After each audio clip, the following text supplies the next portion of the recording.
Hollywood could not have written a better script for the Auburn Tigers of the 1980s. From the first victory of 1981 to the unforgettable triumph over Alabama at Auburn in 1989, each chapter is filled with drama, action, and heart-stopping emotion. It's the story of a team that went from doormat to dominator. Some would call it a dream come true, but its success was not without sacrifice.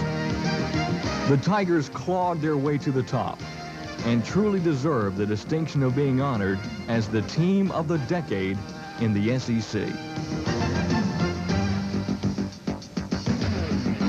We're looking forward to this challenge with great anticipation, a lot of enthusiasm. As a sea of orange and blue celebrants are tearing down the goalposts in this monumental victory, ladies and gentlemen, as the Auburn Tigers have defeated the Alabama Crimson Tide by the score of 23-22. And he's going to break a tackle, and he's going to break another tackle, 35-40. Down the sidelines, we got a foot race at the 40, the 30, the 20. Bye-bye, Bo! Going to pitch to Jesse, and he's going to give it to Tillman on the end around. The 10, the 5, Tillman. He's in! Touchdown, Auburn! Touchdown, Auburn! You are the champion of the best football conference in America. Desperation play. Black's going to throw in the end zone. Got to be wide open, Larson. He's got it! Touchdown, Auburn! Touchdown, Auburn! Touchdown, Auburn!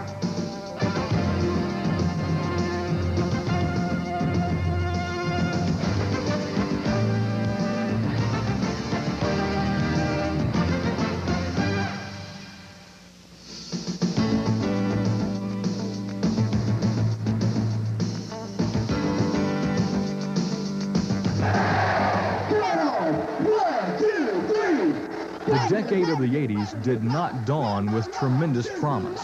The Tigers failed to win a single game against an SEC opponent in 1980. But their fate dramatically changed when a new head football coach was hired in January of 1981. His name was Patrick Fane Dye. It is what I consider one of the top jobs in the South. It is a school that has tremendous football tradition, and it is a school that I remember playing against and watching my older brothers play against back in the 50s, and having coached against the University of Auburn at times when they were certainly a feared football power in the South. And I'm confident that with the support of the Auburn people, the alumni, the former players, the student body, the faculty, the administration, that we will be able to bring this great football tradition back to what it once was. And we're looking forward to this challenge with great anticipation, a lot of enthusiasm, and realizing fully that it is going to take a lot of hard work and probably a lot of patience on your part and our part, but we will get the job done in the end. From the outset, Coach Dye's confidence and commitment were obvious. He came across a little different probably than we expected, because he went back and told us how they had won when he was playing, they had won when he was coaching, and we were going to win here. And it was just like a matter of fact. Coach Dye immediately began the painstaking process of identifying the solid citizens that would form the foundation of the program. The grueling winter and spring workouts of 1981 have become legendary, but they had a purpose. Well, it started in the winter, and he'd work us, he'd just dog work us. We had, it was short enough, we had 9 weeks instead of the usual 11 for winter workout.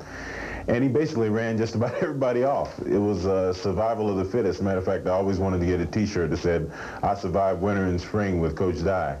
Our practice here before had been real organized and everything, but it wasn't a real physical type practice. They came in and really got after us. I mean, there were people, you know, bodies flying here and there, and of course everybody knows about the coaches jumping on fumbles and things like that. And it was almost like the coaches were at the point saying, if y'all don't pick it up, we'll go put the pads on and we'll come out here ourselves and whip your butt. But we all learned how to work, and we learned something about being accountable and being responsible. And I guess that was the start of learning how to win. The inaugural victory of the Pat Dye era came in his very first game as head coach in the season opener against TCU. Led by freshman running back Ron O'Neal, the Tigers triumphed 21-10.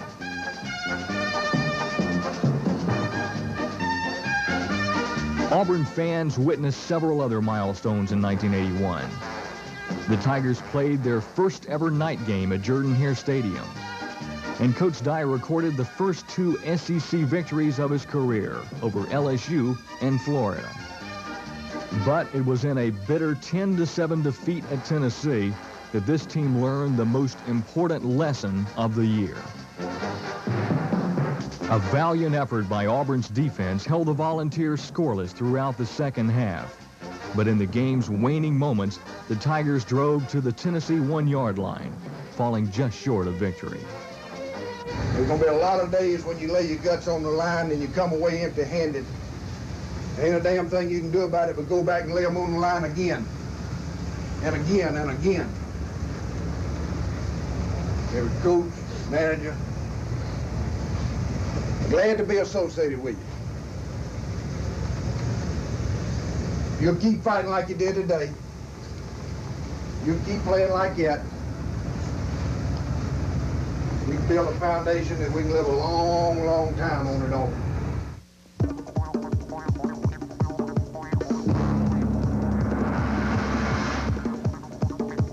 The Tigers' hopes for a miraculous winning season collided with a legend in Birmingham. On that day, Alabama coach Bear Bryant was attempting to become the winningest coach in college football history. I never looked forward to playing against Coach Bryant. The fact that he was going after his 315th win had very little significance as far as I was concerned. It's just another Auburn-Alabama football game. He was going to win that 315th game, whether it be against Auburn or whoever. I think we established in that ball game, though, even though we didn't win and we didn't play well in the late stages of the fourth quarter, I think we did establish the fact in that game that, you know, that we were not going to fear Alabama. And, of course, Coach Bryant knew that because he knew me and he knew our staff. Despite an inspired effort by the Tigers, this day belonged to Bear Bryant.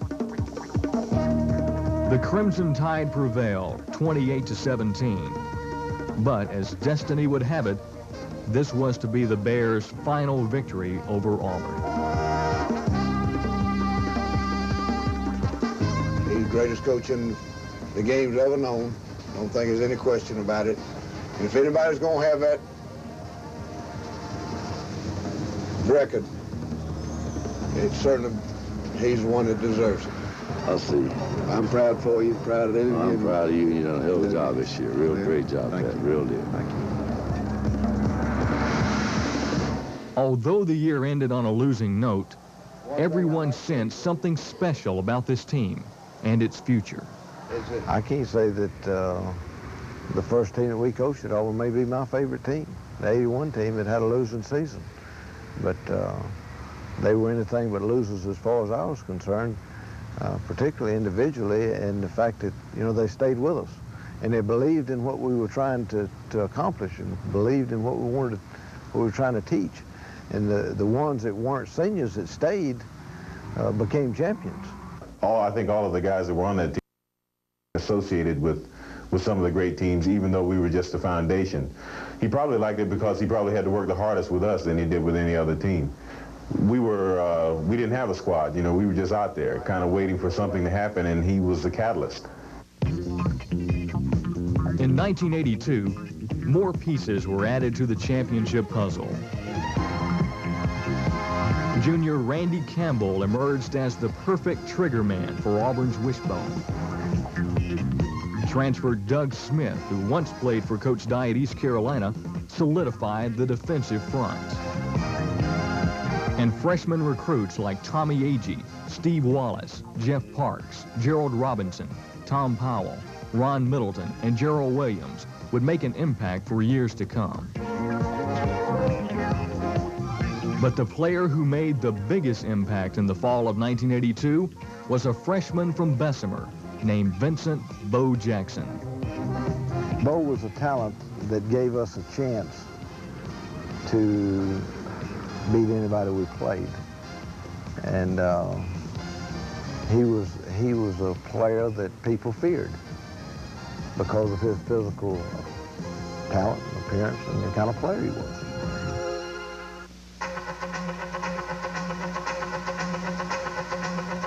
From the very outset of the '82 season, improvements over the previous year were obvious. With Bo now in the backfield with Lionel James, the wishbone was suddenly a real weapon.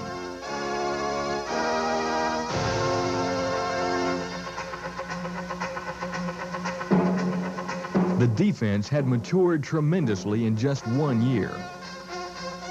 Despite the loss of Donnie Humphrey in the third game of the year, it had the look of a championship unit. Against Georgia Tech, it presented Coach Dye with the first shutout of his tenure. The Tennessee Volunteers had knocked the Tigers to the ground time and time again. But in 1982, times were changing.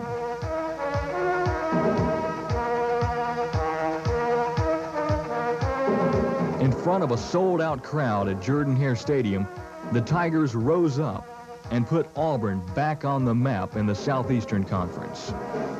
The final score, Auburn 24, Tennessee 14. When Georgia came calling, the Bulldogs were undefeated and ranked #1 in the nation. Although they would leave with a win, they also left bruised and exhausted, having been pushed to the limit by a young team that would one day replace the Dogs as the dominant team in the SEC.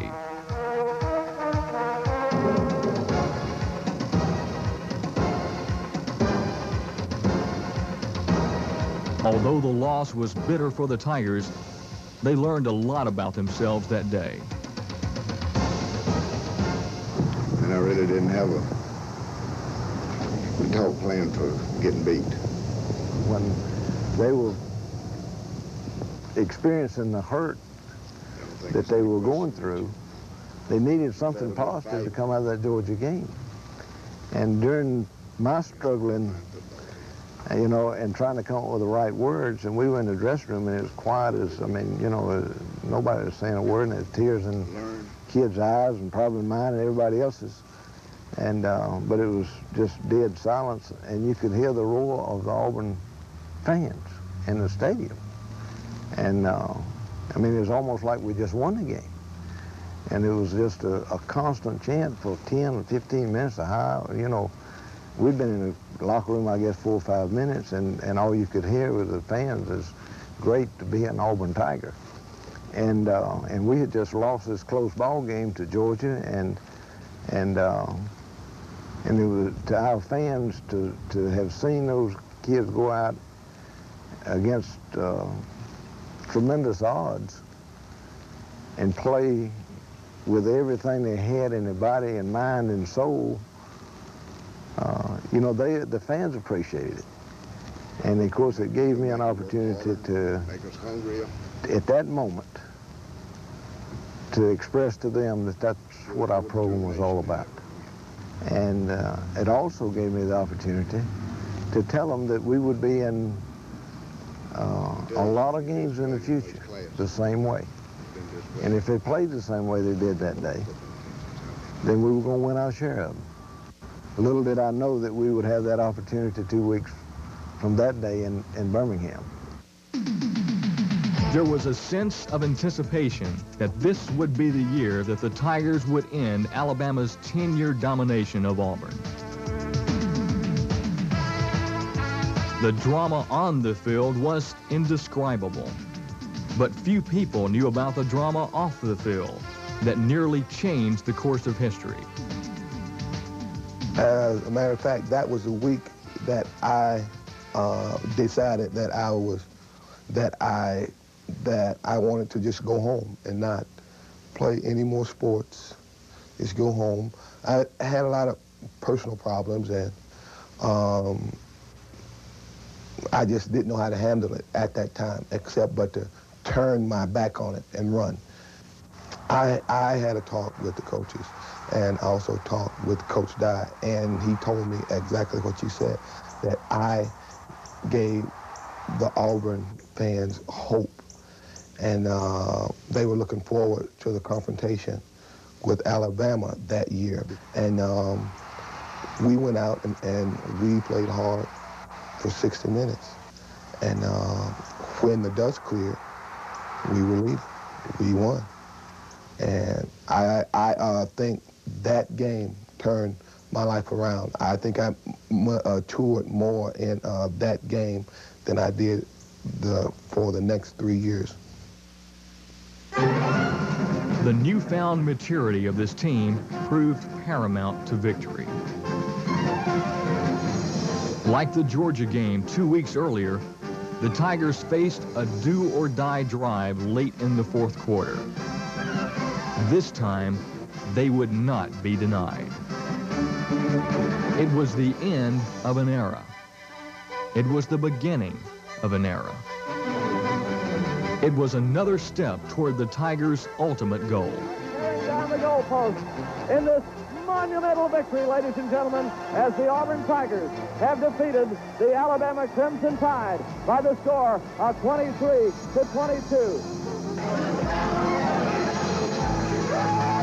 What I'd like for you to do is I'd like for you, the ones that want to, I'm going to go back out there and thank our people.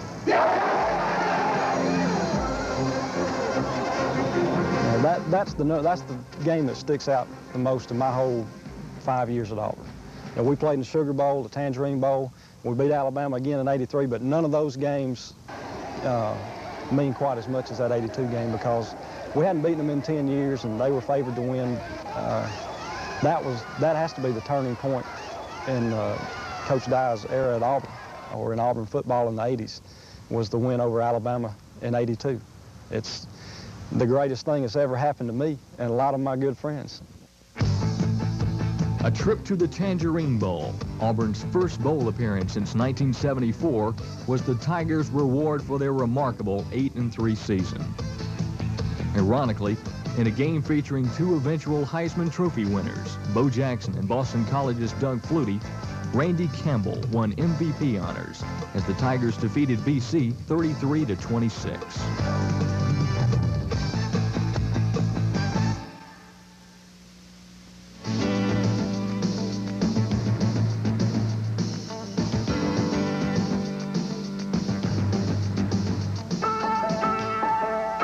Auburn was buzzing with championship fever throughout the offseason of 1983.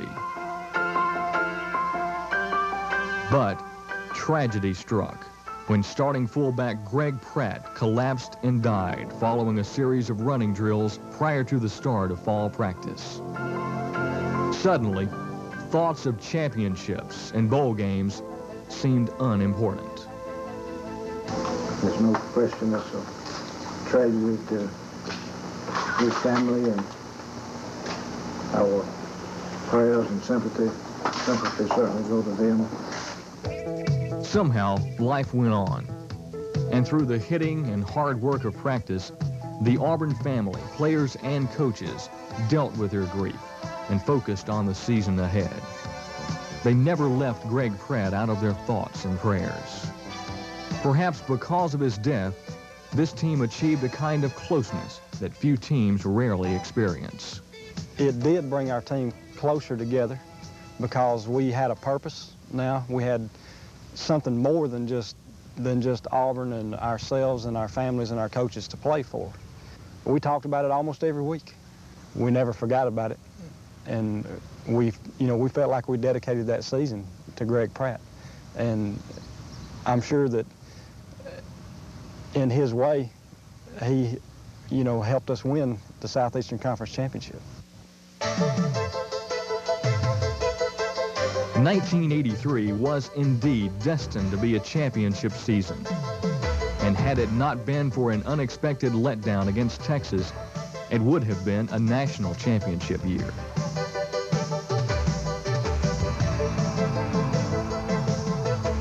The hard lessons learned the previous 2 years were paying dividends. You know, the 83 team was built by the 82 team and the 81 team. And, you know, the Edmund Nelsons, the Bob Harrises, the Mark Dormanys, the Keith Euchers, Danny Skutaks, you know, it was all, you know, a part of that, and we just built on what they left. For the first time in the Pat Dye era, an Auburn team was expected to win. Not only did they win, but they did so in dramatic fashion. The Tigers trounced Tennessee 37-14 in Knoxville. Against Maryland, a 119-yard rushing performance by Tommy Agee helped overcome a 17-14 deficit and defeat Boomer Esiason and the Terps 35-23.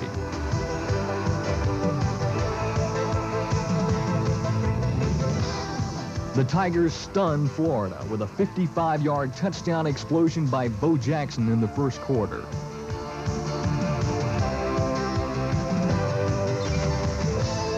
But it took a courageous goal line stand to win yet another barn burner, 28-21.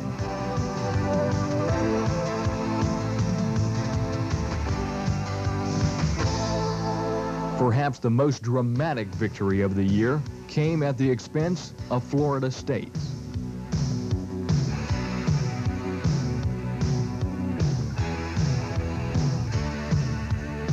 Both teams played inspired football.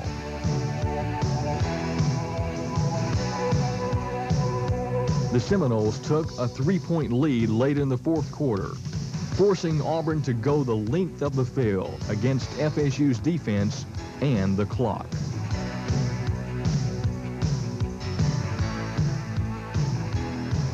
The Tigers faced fourth downs time and time again, but prevailed and took the lead when Lionel James somehow found the left corner of the end zone.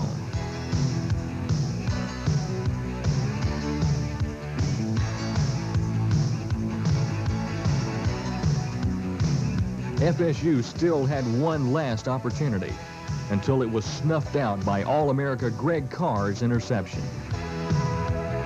It was over, and Auburn fans were breathing again. The 27-24 victory was typical of a year filled with magic moments.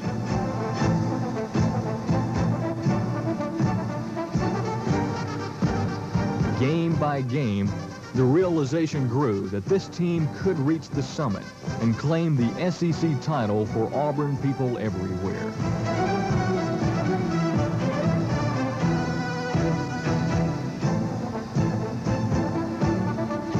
They say that defense wins championships.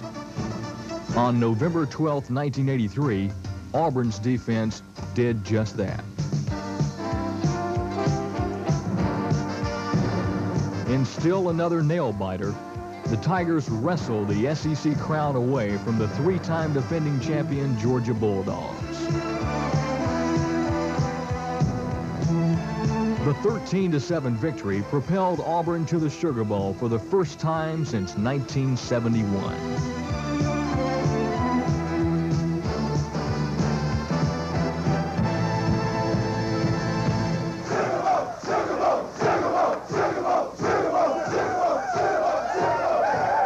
I knew it all. Here's the game ball.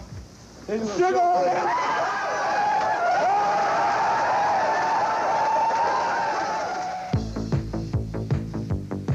Auburn already owned a share of the SEC title, but a loss to Alabama would force Auburn to share its first title in 26 years with its arch rival.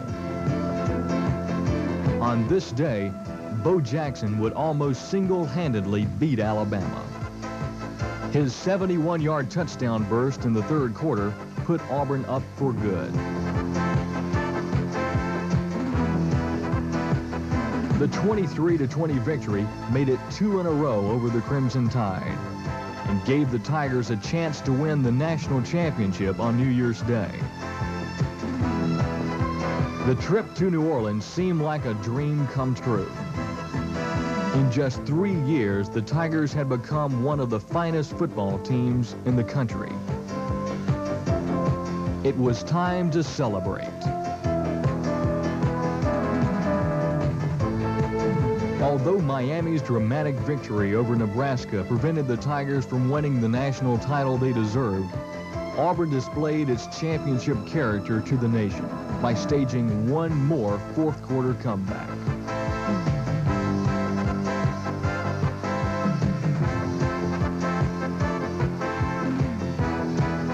With 27 seconds left, Al Del Greco prepared to kick the winning field goal.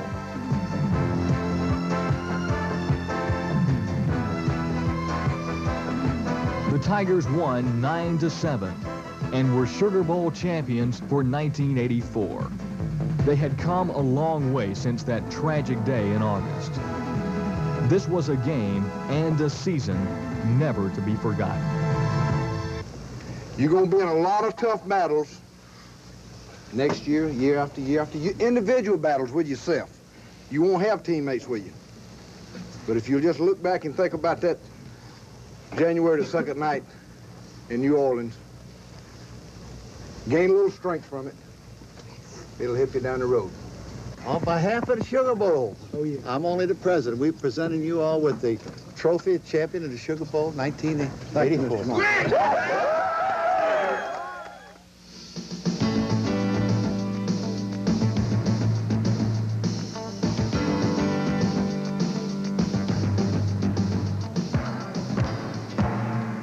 In 1982, a bright star was rising in the southern sky.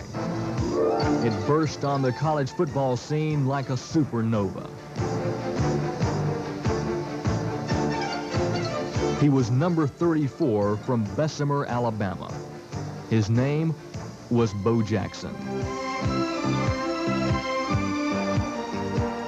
The first thing I can remember about Bo, I guess it was the first day we practiced. They put him at fullback in the wishbone. And I won't ever forget this. And I hadn't played much, but I'd been here. This was my 4th year. I'd been around a little. And we were running just our basic triple option play, and I put the ball out, and it poked him in the side. You know, of course, he didn't say anything. He was real quiet, real shy.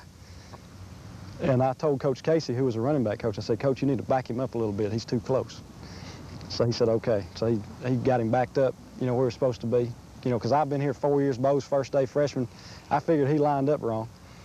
So we ran the same play again, and I stuck it right in the side again. And I said, Coach Casey, I said, he said, you got to pick it up. So this guy's a hoss, you know. And he was. He was just extremely fast and strong. And everything he did on the practice field was amazing. Although Bo was not highly recruited, most observers did not expect him to choose Auburn. I really didn't decide to go to Auburn until it was like 1 or 2 weeks before the signing day. And I had a talk with some coaches from Tuscaloosa, and I've been a staunch Alabama fan all of my life.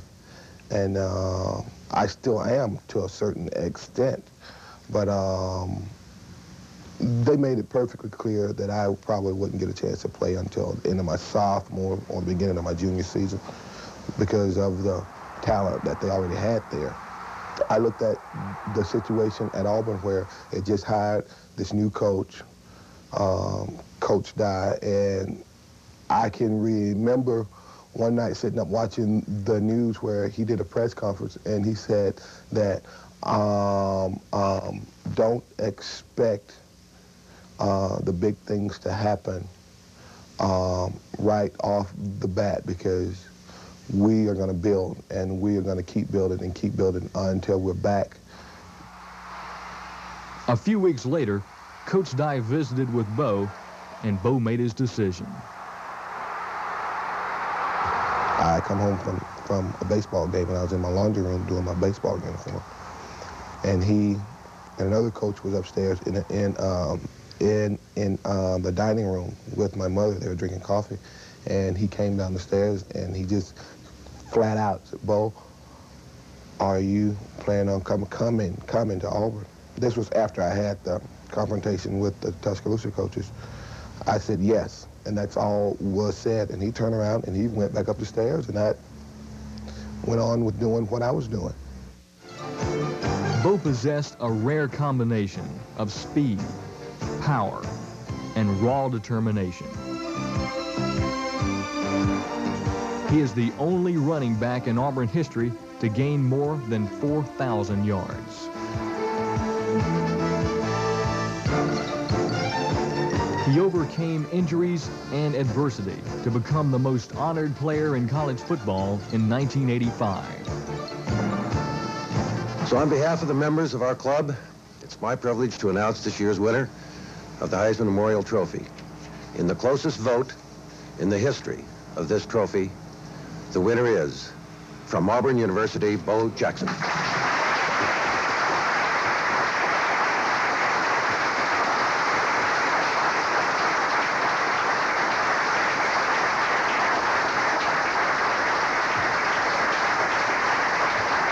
Congratulations, Bo.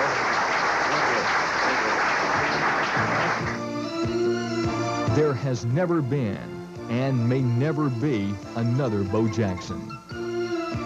His unique God-given ability and soft-spoken manner have endeared him to people everywhere and made him Auburn's goodwill ambassador to the nation. Third down 6 at the Auburn 24. Pat's going to leave it with Bo, and he's going to break a tackle. He's going to break another tackle, 35-40. Down the sidelines, we got a foot race at the 40, the 30, the 20. Bye-bye, Bo!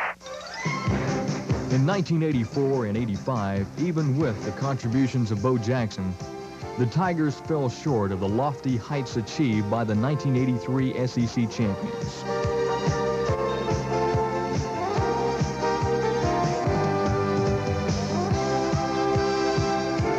Although they were still winning and made 2 more bowl appearances, there were also major disappointments. Devastating losses in the Kickoff Classic, at Tennessee, and in Birmingham. Changes were in the wind. In the locker room following the 1986 Cotton Bowl, Coach Dye made a new commitment to the team. That you young ones coming back, my plan for you, and I've thought a great deal about it, is we're going to start in January, and we're going to build us a football team. Most of the guys reflected on the year and how they did, and realized what it was going to take to push on and you know, to become a better team and a closer team. And I think that's probably what Coach Dye tried to relate to us, is that, you know, although we didn't reach the goals that we set, we can still do that the next year.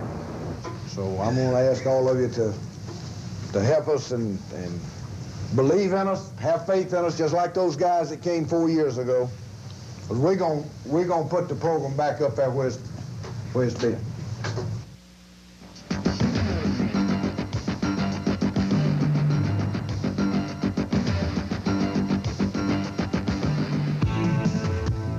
Like a breath of fresh air, 1986 dawned with a new purpose and bright promise.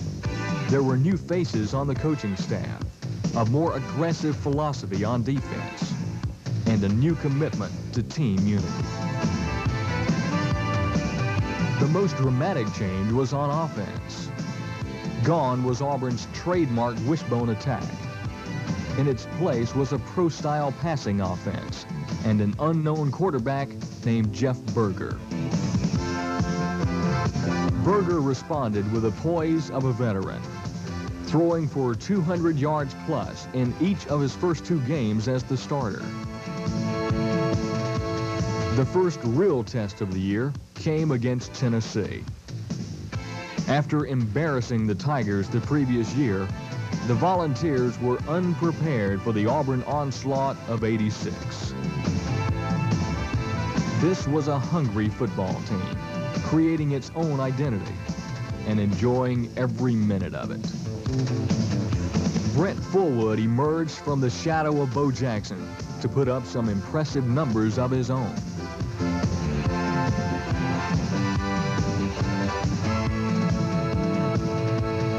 As the shadows lengthened at Jordan-Hare Stadium, Auburn led 34-8, sending a message to the conference that the Tigers were alive and well.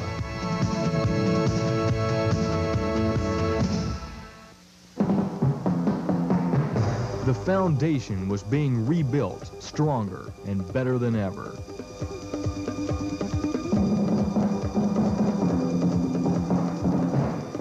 In a few short years, it would support an unprecedented string of championships.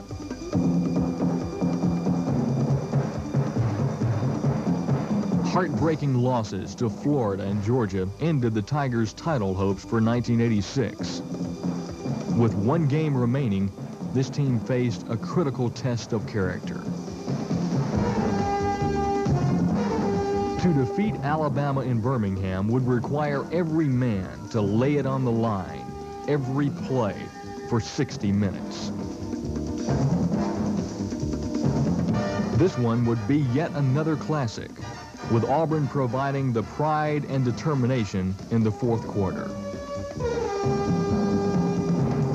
A Brent Fullwood touchdown pulled the Tigers within striking distance. Berger is under a big rush. He's going to shoot a pass that is caught. Great catch down at the Alabama 40, first down Auburn. With 43 seconds left, Auburn crossed up the Alabama defense. Berger out of the eye. Going to pitch to Jesse, and he's going to give it to Tillman on the end around. The 10, the 5, Tillman. He's in! Touchdown Auburn! Touchdown Auburn! Mario Tillman on the end around reverse. 32 seconds left.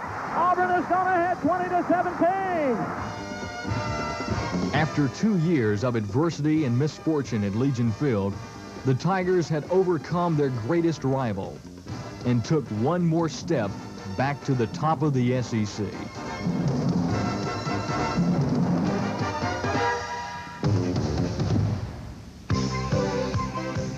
A month later, Auburn celebrated New Year's Day at the Citrus Bowl in a game against Southern Cal.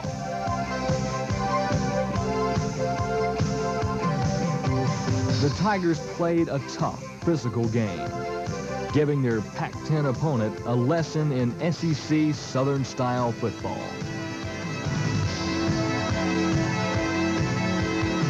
Its efforts typified the 1986 season. Playing with heart and character, it was rewarded with a satisfying 16-7 victory, the 500th in Auburn football history. Right eye combo, cut back on one. Ready? The 1987 squad continued to build on the accomplishments of the previous year. They recognized their potential and intensified their efforts to bring a championship to the Plains. The thing that was great about the 87 season is defensively we had everybody coming back. There wasn't any real strange faces in the huddle that we'd played with in 86, and everybody just kind of knew each other's moves and knew what was expected out of each other. I think going into the 87 season, we probably worked harder than the year before because we were opening up with Texas, and I don't think Auburn had beat Texas in a couple of the last meetings, whatever, and there was always a lot more pressure on you when you're going into a big game because you don't know what to expect. And we were really high that game to play. We wanted to win so bad and win big, and I guess, you know, the emotions come out strange sometimes. You know, I hugged the referee that game, and it was, you know, you just get caught up in it so much. The largest crowd in the history of Jordan-Hare Stadium and a national television audience heightened the anticipation even more. Unfortunately for the unsuspecting Longhorns, Auburn was more than ready to play. Led by a suffocating defense, the Tigers rolled to a 31-3 rout, avenging the only loss of the 1983 championship team.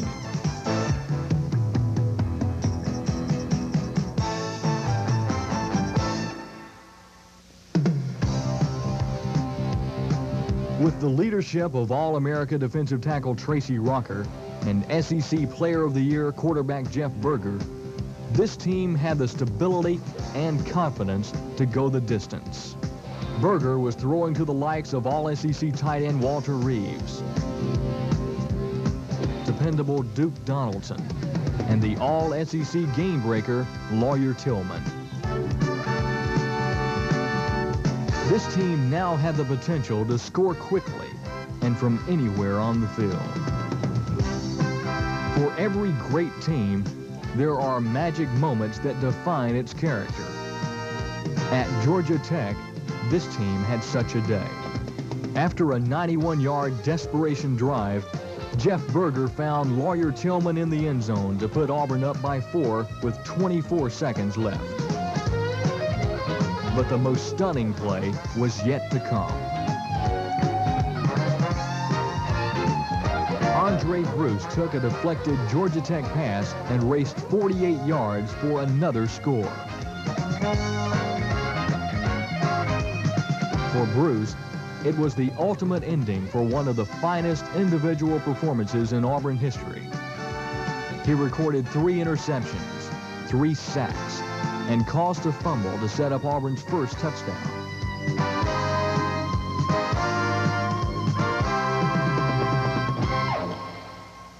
Following Georgia Tech, the Tigers faced a men corner. Florida, Georgia, and Alabama were all that stood between them and the Sugar Bowl. Auburn had not beaten all 3 in the same year since 1983. This year, they would meet the challenge head-on.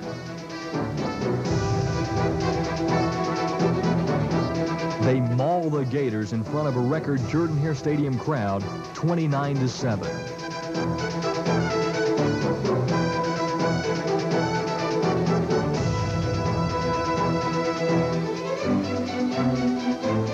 Next in Athens, a 17-point third-quarter blitz took away the Bulldogs' bite.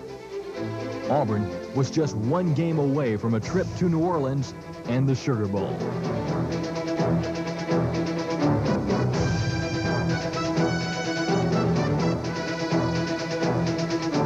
This team had come too far to let the Crimson Tide stand in their way. The Tigers' defense simply refused to yield.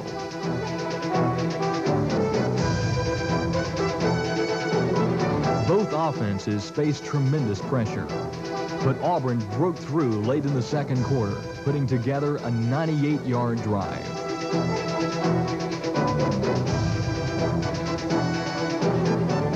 Harry Mose gave the Tigers all the lead they would need. Win Lyle added an insurance field goal in the fourth quarter.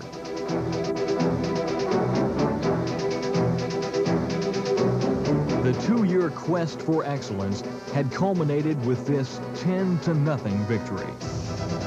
The Auburn Tigers were once again champions. The Auburn Tigers have shut out the Alabama Crimson Tide by the score of 10-0 here at Legion Field in Birmingham. The clock running down. 7, 6, 5, 4, 3, 2, 1. It is over, ladies and gentlemen. Hail to the champions of the Southeastern Conference. The Auburn Tigers have defeated the Alabama Crimson Tide 10-0 here at Legion Field. War Eagle. I'm so happy for you to win it outright, and where we only got 1 champion in the conference. You are the champion of the best football conference in America.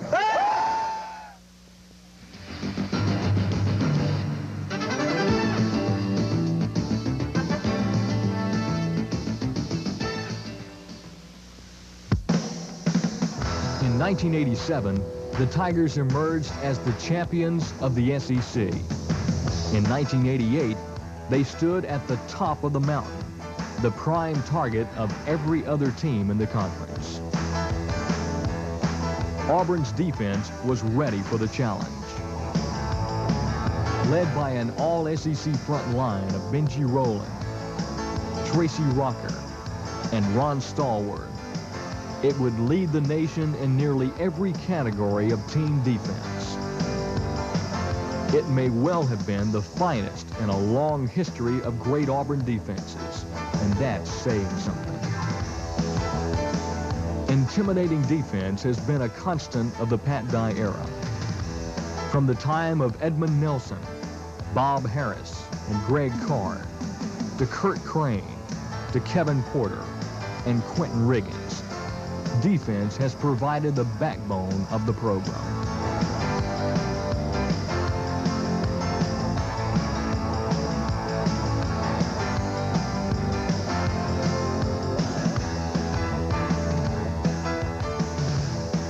For 4 of those years, Tracy Rocker gave his heart and soul to this defense. He exploded on the scene as a freshman and made opposing quarterbacks miserable for 4 years. In 1988, he was honored as the outstanding lineman in the nation, winning both the Outland and Lombardi awards. A lot of people have helped, and played a role in me achieving these awards. And, and you sit there and it's all individual, but really it's not. And because I know I played as a team football player.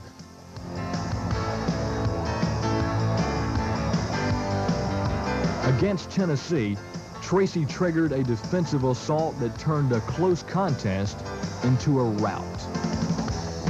Final score, Auburn 38, Tennessee 6.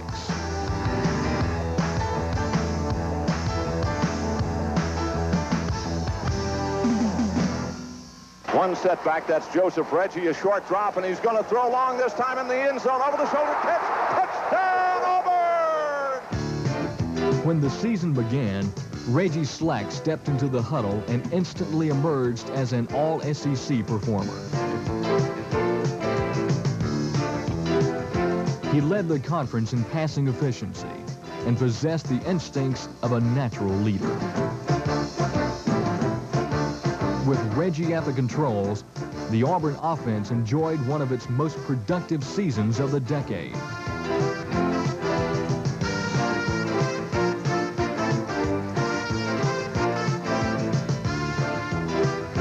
In the face of weekly challenges to their crown, the Tigers were undaunted. They played with a single-minded purpose, to repeat as champions of the SEC. To do so, they would have to break the jinx of Florida Field, where they had not won since 1972. This year, they not only won, but shut out the Gators 16-0.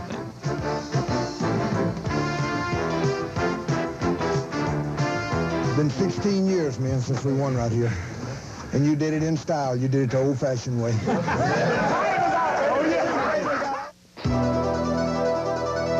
The Tigers saved their finest performance of the year for the annual showdown with Georgia. They knew what was at stake and realized the best way to defend their SEC title was to mount an all-out offensive assault.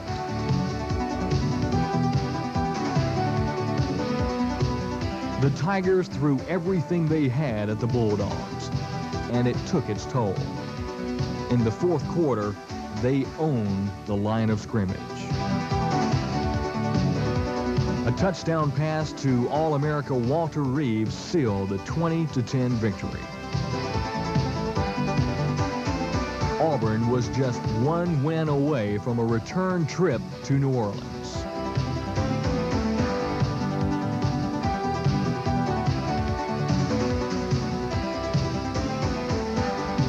It was fitting that the 1988 Iron Bowl clash with Alabama was dominated by Auburn's defense. All-SEC defensive tackle Ron Stallworth was a one-man wrecking crew. His 13 tackles and 4 sacks earned him SEC Player of the Week honors.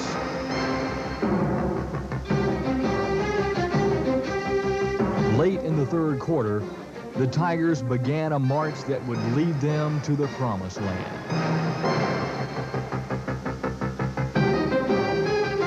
Auburn's leading rusher, Stacy Danley, brought them close.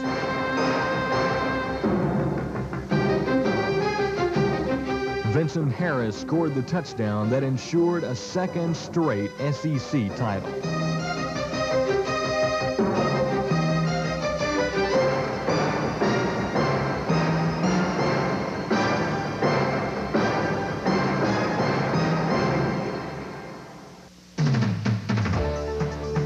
In 1989, the 50th anniversary of Jordan-Hare Stadium, the experts predicted smooth sailing for Auburn in the SEC race. But the experts were wrong. Although the Tigers avenged their 1988 loss to LSU, they suffered a demoralizing setback at Tennessee. For much of the year, they seemed to struggle to find an identity. For the first 59 minutes against the Florida Gators, it was much the same story.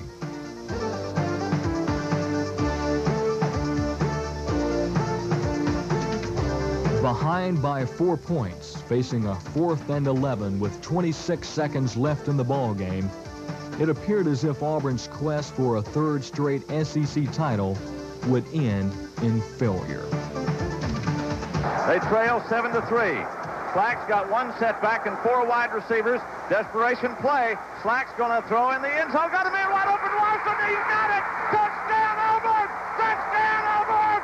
Touchdown, Auburn! In one dramatic moment, the Tigers seized victory from the jaws of defeat and turned the season completely around.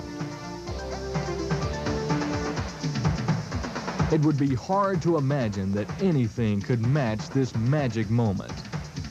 But 3 weeks later, these same fans and the entire nation would witness an historic first in football history.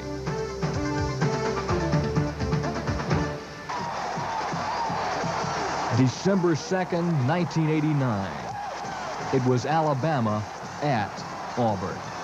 The first time ever. Reggie Slack needing 5 yards on 3rd down. Is going to throw long to Alexander Wright. Oh, a great catch over the shoulder inside the 10, down to the 7-yard line. This was a day Auburn people had dreamed about for years. It was an event of incredible proportions. Full house backfield, 2 tight ends. Give up the middle, over and in is Joseph as he dives in. Touchdown, Auburn! The players on the field sensed the magnitude of the moment and simply played magnificent football.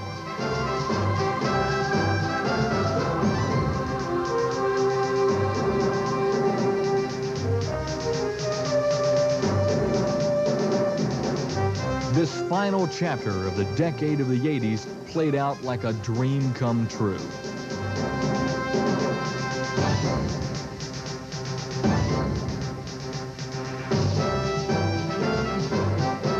The Auburn Tigers had won their 4th straight over Alabama, 30-20, and claimed the SEC title for the 3rd consecutive season.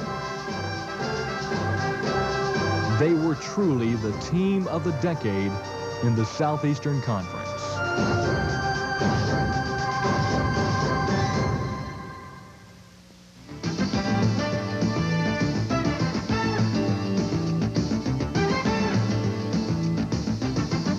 Tonight's what our program's all about. I want you to think about it and let it sink in deep.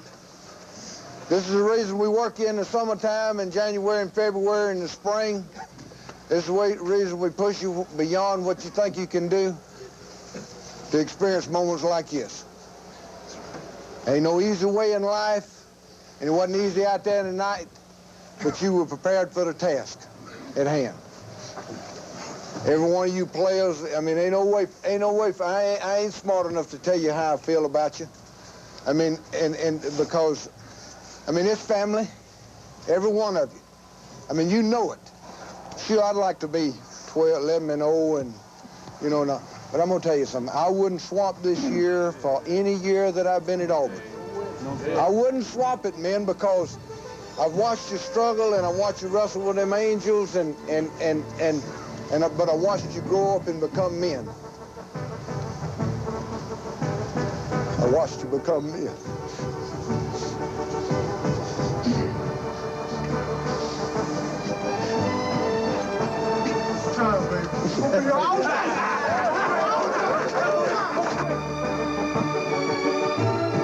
Since Pat Dye became head coach in 1981, no SEC school has won more championships or more games than Auburn. To Auburn people, however, what they will remember most is the dedication, commitment, and love that hundreds of young men and their coaches have had for Auburn University. What they learned both on and off the field will be with them for the rest of their lives. Each one will forever be a champion. There's a lot of folks out there I'd like to thank for the part that they've played in my life and making it possible. You start with Sue and my children that made many sacrifices in order for me to spend the time that I spent at my job, our coaching staff, and the endless hours that they've worked to build this program. The administration and board of trustees at Auburn have been tremendous in their support of our program, our fans, the student body, the faculty, and the players themselves and their families and the sacrifices that they've made over the years. And it's been it's an old cliche. 85,000 will watch in person, while 44,000 more, who scarfed up all the available tickets, will view a closed-circuit telecast in Tuscaloosa, making this the only game to sell out two stadiums at one time. It impacts the lives of just about everyone who lives here or ever has. If your team wins... Back to the 16-yard line. Thomas fumbles. Is right along in the grinded out time. You can see what Nix does. He stays up there, gets those feet, and he just keeps on pushing with them. Nelson had a lot of pressure in his face. You can see how quickly he has sitting back here. No pressure on him yet. No pressure on him yet. Looks downfield. Great coverage and nowhere to step. And shine in front of maybe somebody that couldn't see you if an ant that never saw you play. These are great for these guys. TV is just a great addition to these young men experiencing great. Left. That's tough to throw. So he just decides to pick up as much yardage as he can. Watch the tail end of this play. We might see something. Time Nelson has to sit back here. This is what he needs. He's that type of quarterback. Drop back. Needs that 5 to 6 off the play. Oh, this is a lineman's time. That third down situation, 12 yards to go. You know he has to pass. You don't worry about the run, the screen, the draw. You just take off. This is big man on big man. Watch the pocket collapse. Little twist in the middle. That was a nice play there. They did it with line. No one gets knocked down. When they make this play back there, you've got to count on your defensive line. Look at him coming down the line. This might be Kyle Wicker. Look at Davis see that hole. He's got great vision into the hole. That's what you want in your running back. When H-E-double-L out of us that day, and the score was only 16-12. Big trouble. Hall. Boy, that Auburn front's not giving anything. Look at Miska step right up. That's what you want your linebacker to do. Come up there where that seam is. Let him sit in. First and 15 at the 40. And loose to the near side is Stephen Davis. Line. It'll be first and goal for the Tigers as Davis gains 20. And we have an injured Tiger on the field. It looks like the tight guard, Leonard Thomas. Again, put that football away. I thought he almost lost it here when he came across. See him almost look back. Does. Number 48 as he cuts back inside. Sees that little seam, and there's no one that gets up. Now, Bryce comes up, tries to get him, but you're not going to... Can do a lot of things with a play like this. And he'll look to throw. And he will escape the sack and then take another one. There's quarterback keeps it, and he is sacked. Back at the 12-yard line, guess who? Brian Robinson. Flying in there. Good rush there by Whitehead, number 91, number 90. hats off to Auburn people. I'm going to tell you. Good coverage here on this side. Yeah, there's Gary Walls a little bit closer. Alonzo Etheridge had a field day, had a turnover, allowed us to get a quick touchdown. Now, we did something different. We were going to go put him on the first down and let him get one. And now the offense, Schilling recovered it. Here's a beautiful corner route. Oh, yeah. So many people that love to play at Auburn. Here's a screen that we had hoped to make work. A little bit off of the time. Of course, Steve Davis finds it in the hole. We ran the screen, ties in with these type of plays. Harold Morrow, line of scrimmage. And there's a little shuffle pass. Utah, good cut. Good cut. Well, we've got, they hit it twice for about 75 yards, hit 50, had half their offense on 3 plays. Fred Beasley, again, watch how hard. Beautiful corner route. You think back to last week when Ole Miss came out and scored. And that part of our offense, even if it does come on a reverse, like it did here. Big hit. There's the Shannon Robic hit on the reverse. But Frank Sanders, the ball. There's a little fake sweep. Kind of fun watching Damian run around there. He just... He's undefeated at Auburn as he leads the Tigers in their SEC home opener. Jordan-Hare Stadium will be full of blue and orange. All eyes on the Plains. LSU and... It's probably the best linebacker that Auburn has. That time, Sharp tries to take it inside to draw people in. They're dragging their big tight end across the field. It's Shedrick Wilson running a deep corner route, and he... It's a drop to set up the screen. He's got some company out on the right side. That is Harold Morrow. Northern's upfield here. Tries to bring down Stephen Davis, but Gabe, it's going to take more than that. 3:22 to go. First quarter.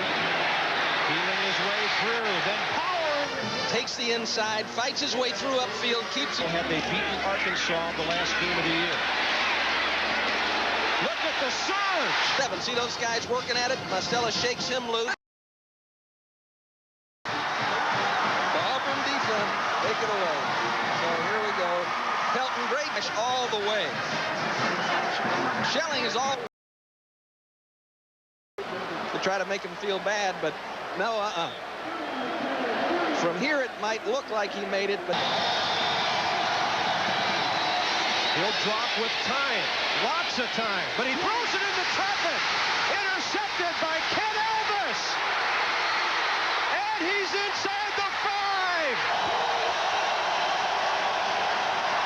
A fake draw. Howard up the middle. Intercepted again. Fred Smith. There's no timeouts left. A wobbly pass into traffic, and it was gone. Mike Pelton may have gotten a piece of it.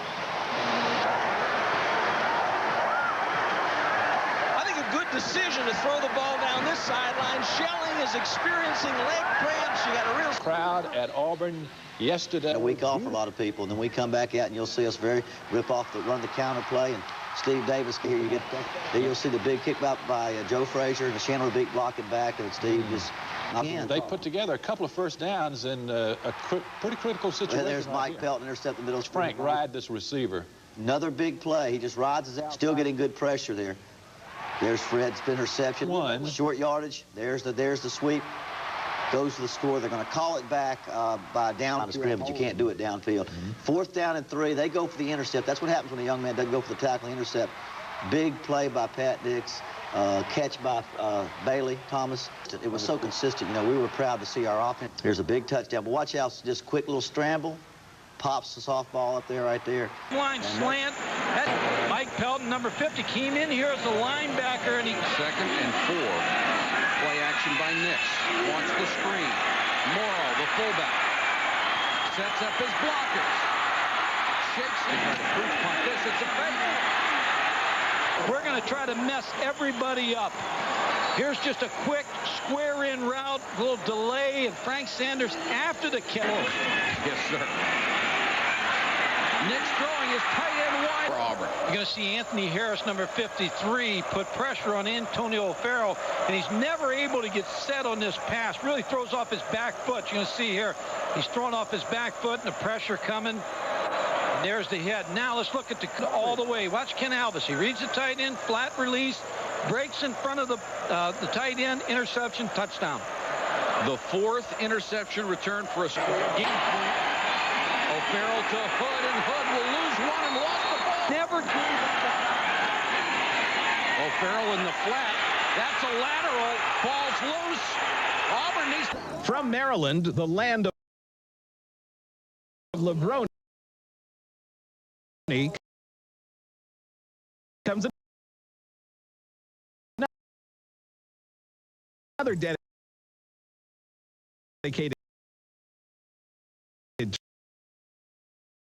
trainer, Victor Fernells.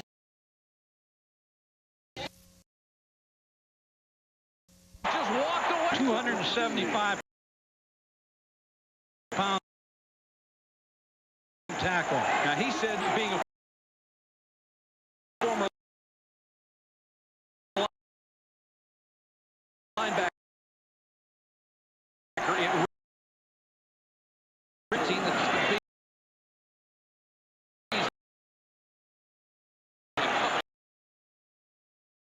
right now.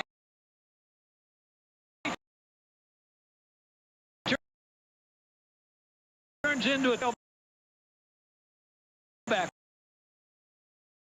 What just a little move he makes in the line of scrimmage, a little cut, a little Barry Sanders shuffle there.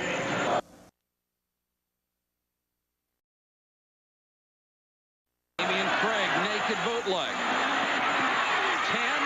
5, touchdown.